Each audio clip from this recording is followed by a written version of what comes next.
Nah, gerakan Sorak Nusantara ini awalnya itu kami cetus dan kami rilis karena melihat dari kondisi, dari keprihatinan ataupun kekhawatiran kami dengan dengan keadaan sosial di tengah masyarakat. Nah, Sorak Nusantara ini itu kepanjangan dari sosialisasi, riset, advokasi, dan kolaborasi. Nah, nantinya gerakan dari Sorak Nusantara ini akan dilangsungkan melalui desa ke desa, dari sekolah ke sekolah.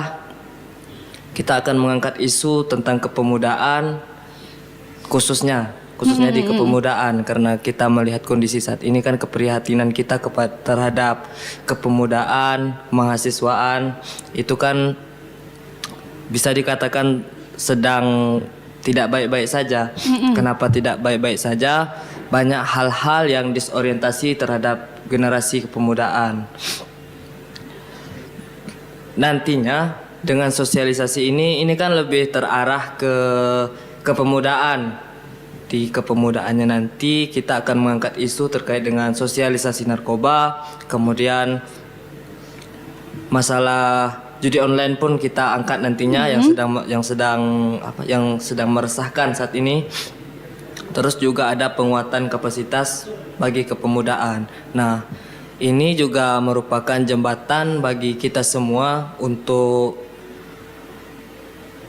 mendorong dari kepemerintahan, baik itu keterwakilan DPRD kabupaten kota maupun provinsi, dan pemerintah kabupaten maupun pemerintah kota untuk dapat turun langsung ke lapangan melihat keadaan sosial di tengah masyarakat. Untuk agenda khusus yang pertama itu kita akan dalam waktu dekat akan melaksanakan sebuah kegiatan berbentuk workshop.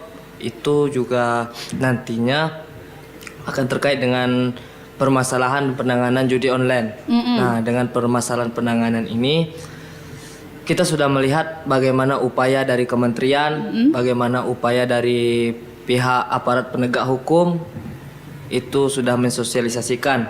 Namun akan tetapi bagi kita sendiri dan dari atas nama dari BEM Nusantara Jambi khususnya,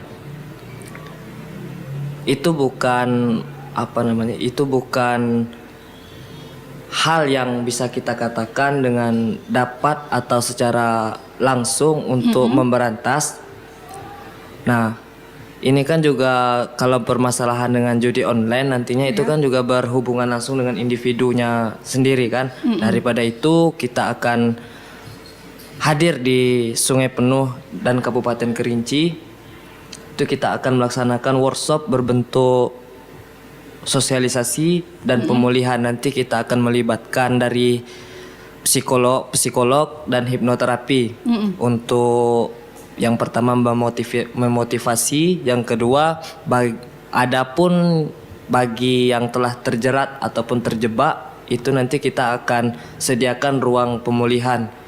Harapan dari BEM Nusantara itu juga tidak hanya sebatas dari pemuda, kita juga siap untuk mendorong ekonomi, mendorong kesejahteraan rakyat kan. Itu kita siap berada di garda terdepan. Nah, kita juga berharap kepada pemerintah kabupaten dan pemerintah kota, DPRD kabupaten dan DPRD kota, selagi bisa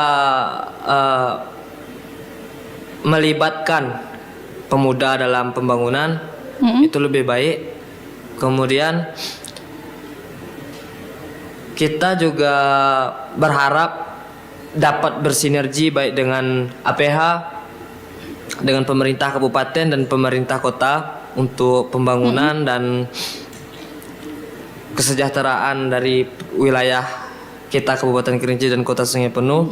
Kita siap untuk bersinergi, tetapi perlu digarisbawahi apabila terdapat kekeliruan, terdapat yang tidak pro terhadap kebijakan pro terhadap rakyat, kita siap menjadi lawan dari pemerintah kabupaten dan pemerintah Kota Sungai Penuh.